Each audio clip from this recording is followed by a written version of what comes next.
All right, these words. Someone in the crowd said to him, "Teacher, tell my brother to divide the family inheritance with me." But he said to him, "Friend, who set me to be a judge or arbitrator over you?" And he said to them, "Take care. Be on your guard against all kinds of greed.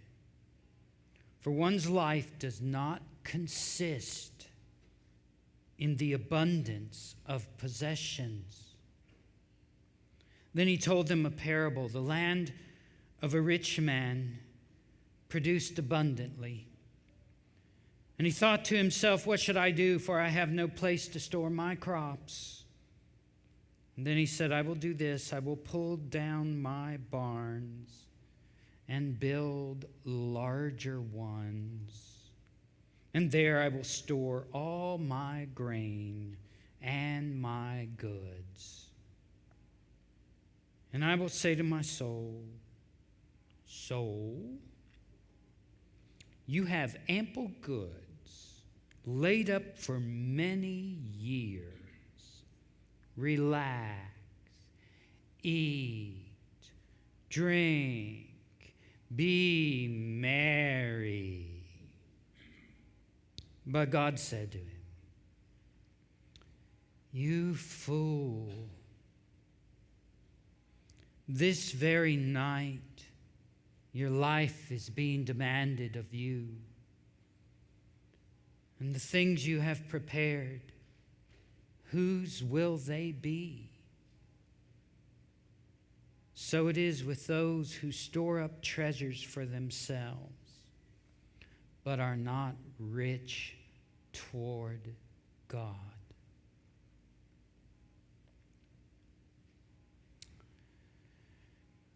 On our family farm that I grew up on, there's a barn, and it is falling down. Now, you can find falling down barns all over the state of Ohio and the Midwest and so forth. I remember seeing falling down barns as a child, and I kept thinking, why don't they fix those barns? Because we had a barn that worked well and was very old, and we would repair it here and there. But now our barn is all fallen down. And you know why? Because we don't need it anymore. It has lost its purpose. No one farms the farm. All the land was sold for green space to Hamilton County, which is a good thing. I like that. But there's no reason to farm. Repairing barns are expensive. Why would you repair a barn that you do not use? Now, our barn's a bit of history. If you look inside it, the frame was all made out of these huge oak beams without a single nail, because it was just put together, I suppose, well over 100 years ago, and used just wood to put wood together, dowels and rods and those kind of things, pegs, I guess you'd call them. So our barn has lost its purpose. And when you lose your purpose in life, you fall down. And here we have a story of people who've lost their purpose. A man comes to Jesus and says, order my brother to give me my share of the inheritance.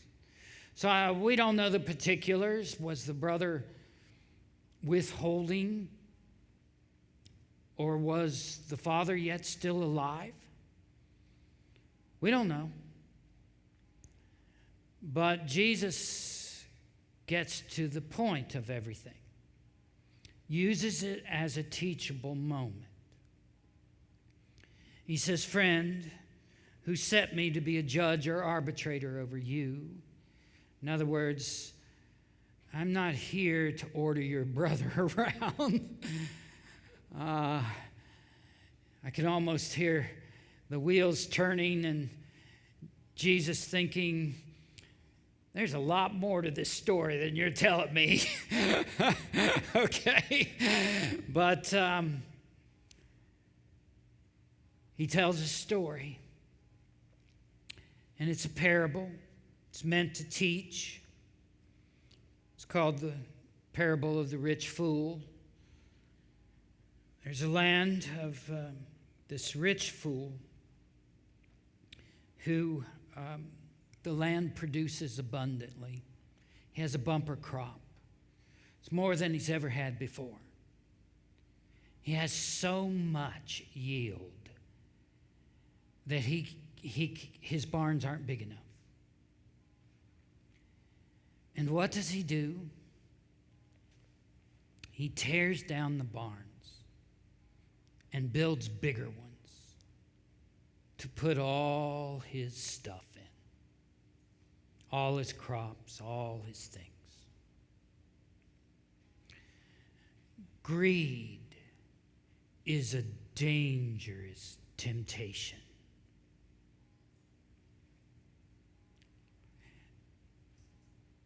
Part of the reason is in greed, we're trying to protect ourselves. We're trying to get enough for security, for happiness, for all the things that we think will make life worth living. You can be greedy, though, no matter how much we have. A person can be greedy who's not is uncertain of their next meal. A person can be greedy who has so much they can't spend it all. Greed wants more and more.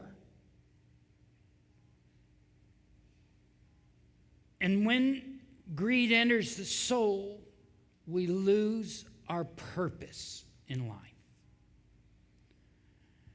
So Jesus is basically telling this brother,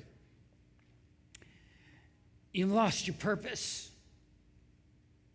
You think it is in securing enough to protect yourself, and you can't get enough to protect yourself. You see, greed confuses possessions with life.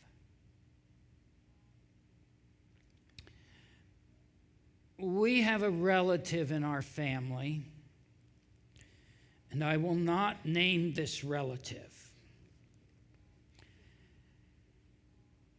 And this relative has a problem.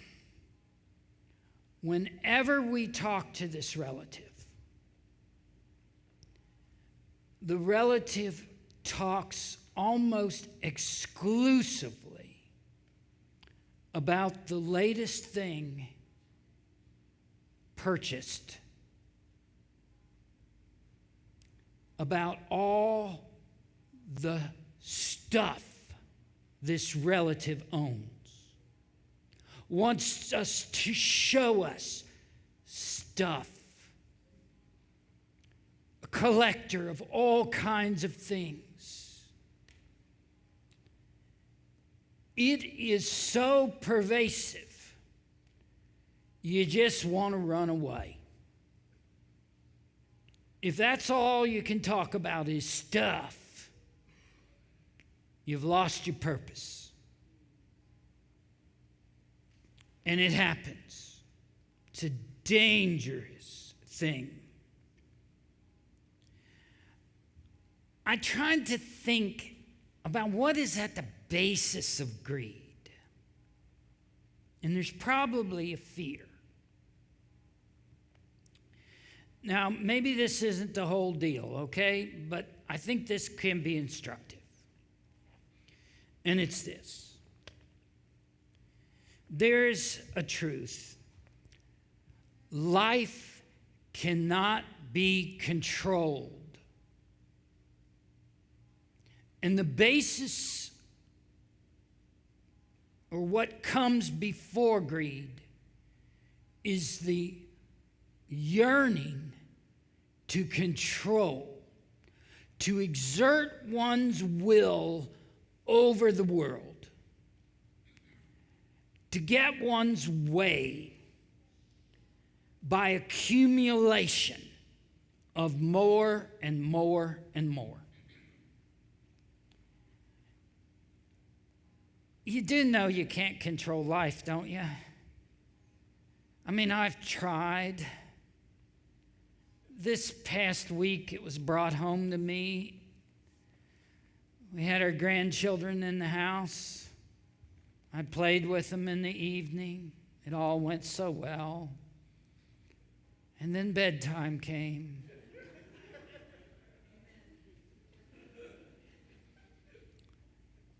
And the 3-year-old, sweet, cherub-faced, beautiful child informed us she was not going to bed. She was going to watch a movie. It was already past her bedtime because we're grandparents and we're not good at it anymore. And she screamed when we said you can't watch a movie. We explained reasonably why. She screamed for 20 minutes. By the end of the 20 minutes, I thought I would lose my mind. How did our house turn from this peaceful place into chaos? I thought I could help her. I could not. Do you know how helpless it is not to be able to control your life? Now, maybe we can control a little bit. I mean, if I saw this grandchild running out into the street, I could run after her and pick her up and take her away. There's a little bit of control there, but not a whole lot. We can't control life. You just can't do it. We cannot. And so here we have it. Jesus said, if you want to save your life, what will happen? You what? Lose it. You lose it. And so because life was out of control, I lost it for a while. I lost the preciousness of life. I thought, oh, woe is me. Did this happen? No, it's never happened to you. Okay, but you get the drift. Goodness, we want to control life, and we can't. We cannot control it. There are people who will pick up a gun and shoot others. We can't control that. Now, maybe we can do things to try to prevent it, but we can't control it. We cannot insulate ourselves from life by building fences, by acquiring more stuff, by investing, by buying things. We cannot do it. We cannot protect ourselves from fear by just stuff. So life cannot be controlled. There is a scripture in Philippians 4:13. I can do all things through Christ who strengthens me. And unfortunately, many people look at that verse and think that means that Christians can be victorious over life. That whatever life deals us, we will be conquerors. That's not what it means. Do you realize that when Paul wrote that, he was in prison? And he said right before it, I've learned to be content in all things. I know what it is to have little, not enough to eat, and to have much.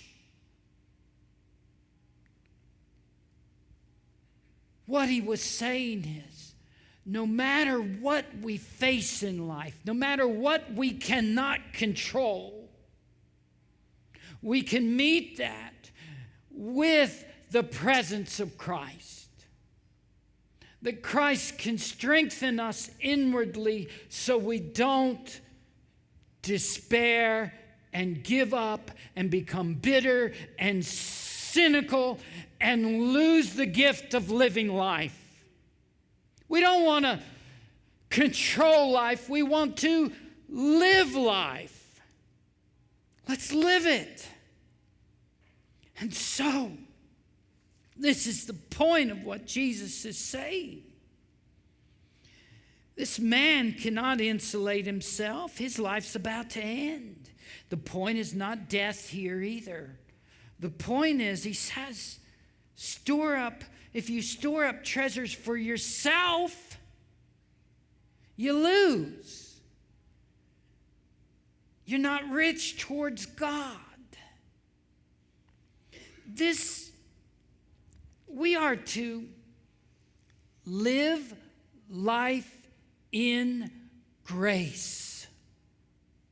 That's what we're to do. Live life in grace. So all of life can be viewed through a lens that God is in it somewhere, and slender threads of divinity are there if we can just open our eyes to see them. God will bring the nudge to the right or the left, bring a person into our life, use a conversation, bring us a gift of something that enables us to follow the Spirit. God's there to let us live in grace. So much is grace. This rich fool doesn't see it. This rich fool wants to tear down barns to build bigger ones. Now that's ridiculous, isn't it? But we do it all the time in our wasteful culture. I look around and I see these fast food restaurants, and when they want to renovate, what do? They level the whole thing and start over and build a whole new building because it's cheaper to do that than to renovate. It blows my mind.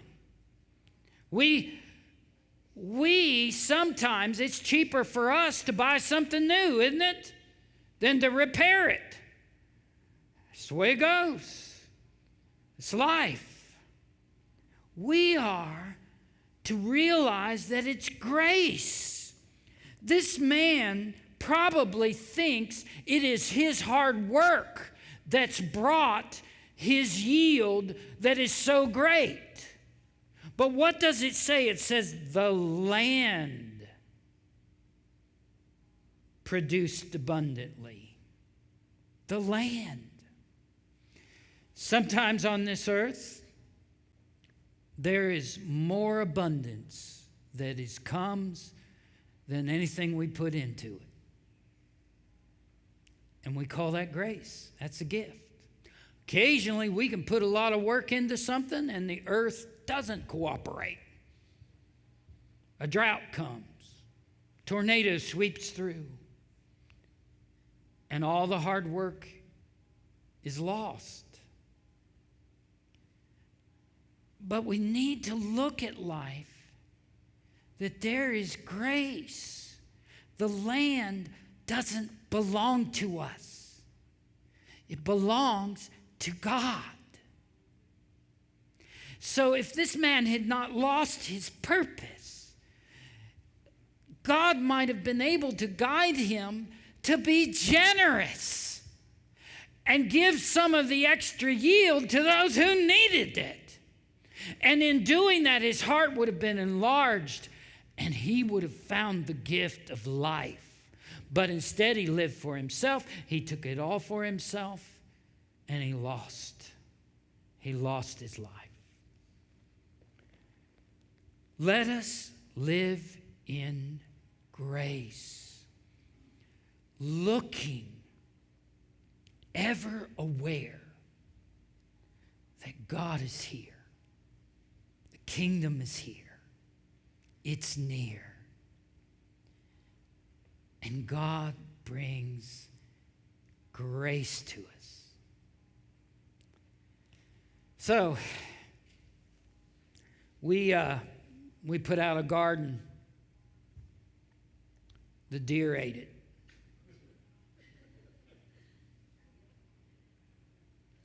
But in our front yard, behind some bushes, tomato plants came up. I don't know why. Why would you plant tomato plants right behind your bushes in the front yard? It doesn't make any sense. I don't know if someone was out there and eating a tomato and threw it on the side and there it went. And now we have tomatoes. I don't know. But we got tomatoes in our front yard. The deer are happy with our backyard. It's all good. All good. Grace, if we can but see it. There's forgiveness and wholeness and God. We can face all things through Christ who strengthens us. So we come to this table of grace. And Jesus promised us that this is a reliable means of grace. So let us pray. Jesus, your resurrection power, the power of your cross to defeat sin, it's here. And Lord, as we receive this, help us to trust you more deeply. Give us the gift of faith, that we would not confuse possessions with life, not confuse security with life, but let us live it, that our purpose may be to love you with all our heart, mind, soul, and strength, and our neighbors as ourselves, and to make disciples for the transformation of the world, disciples of Jesus Christ. Come, Lord Jesus, feed us now. Amen.